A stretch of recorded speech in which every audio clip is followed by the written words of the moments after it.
ما مصير المعلق الرياضي الجزائري حفيظ دراجي؟ السؤال يشغل رواد مواقع التواصل بعد أنباء تداولوها عن استبعاده من عمله كمعلق رياضي في قناة بي إن سبورت المملوكة لقطر بعد تغريدات له بشأن الحرب الأمريكية الإسرائيلية مع إيران. طيب، ما الذي جاء بالضبط في هذه التغريدات؟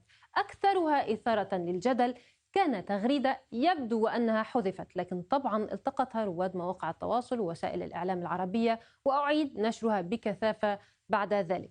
جاء فيها: كان يمكن لإيران أن تكتفي بضرب تل أبيب ردا على العدوان الأمريكي وأن تحصر ردها في نطاق المواجهة المباشرة مع من تعتبرهم أطرافا في الهجوم، بدلا من توسيع دائرة التصعيد باستهداف القواعد الأمريكية المنتشرة في المنطقة.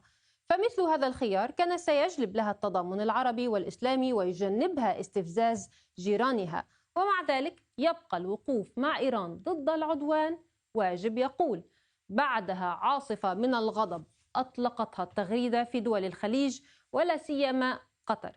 فاعتبر البعض أن ما كتبه دراجي يعكس تعاطفا مع إيران رغم استهدافها قواعد عسكرية أمريكية ومواقع أخرى داخل قطر وعدد من الدول الخليجية.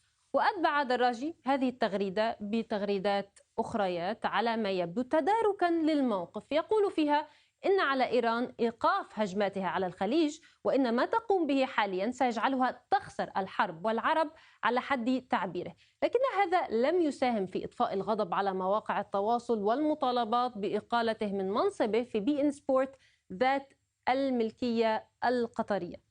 هذه بعض الآراء. رسام الكاريكاتير القطري سعد المهندي يقول: بعض الحاقدين في الخليج تفضحهم تغريداتهم المؤيدة لإيران، هذه فرصة تاريخية لدول الخليج لتطهر نفسها منهم.